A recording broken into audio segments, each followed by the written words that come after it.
ఈ మాత్రే నమః. అందరికీ నమస్కారం. ఈరోజు మనం ఎంతో పవిత్రమైన అశ్వత్థవృక్షం దగ్గర నాగుల పూజ ఎందుకు చేస్తారు అనే విషయాలను తెలుసుకుందాం.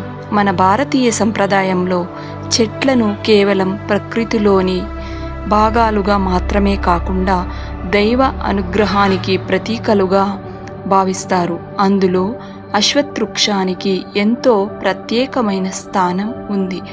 భక్తుల విశ్వాసం ప్రకారం అశ్వత్థవృక్షంలో దైవ శక్తులు ఉంటాయని భావిస్తారు. ఈ వృక్షం నీడను, గాలిని, జీవులకు ఆశ్రయాన్ని ఇస్తూ ప్రకృతికి సేవ చేస్తుంది. అందుకే దీనిని పవిత్రంగా పూజించే సంప్రదాయం ఏర్పడింది. అశ్వత్థ చెట్టు దగ్గర నాగదేవతలను ఎందుకు పూజిస్తారు తెలుసుకుందాం. నాగదేవతలను హిందూ సంప్రదాయంలో భూమి శక్తికి రక్షణకు ప్రతీకలుగా భావిస్తారు. కొన్ని ప్రాంతంలో అశ్వత్థ చెట్టు దగ్గర నాగ ప్రతిమలను ప్రతిష్ఠించి భక్తితో పూజలు చేస్తారు. కుటుంబ క్షేమం, శాంతి, శుభం కలగాలని భక్తులు నాగదేవతలను ప్రార్థిస్తారు. ఉదయం పూట పూజ చేయడం వల్ల మనస్సు ప్రశాంతంగా ఉంటుంది. సూర్యోదయ సమయంలో ప్రకృతిని స్మరించడం, చెట్టుకు నీరు సమర్పించడం, దీపం వెలిగించడం భక్తి భావాన్ని పెంచుతాయని నమ్ముతారు.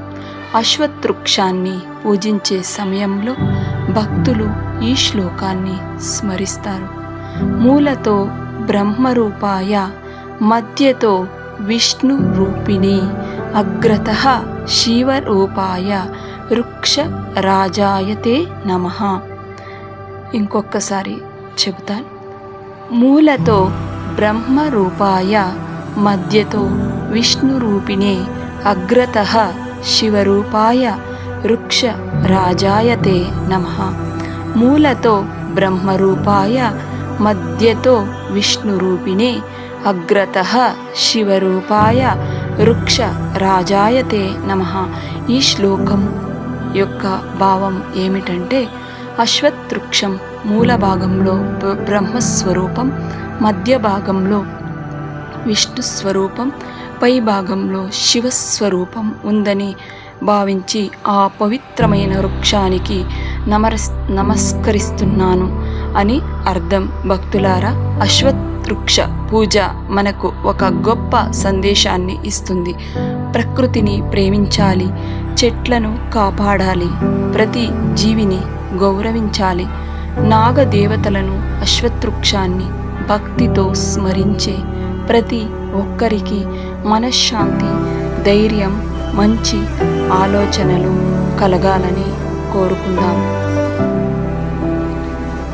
ఈ కథ, ఈ అశ్వత్థవృక్ష కథ మీకు నచ్చినట్లయితే లైక్ చేయండి, షేర్ చేయండి, సబ్స్క్రైబ్ చేయండి.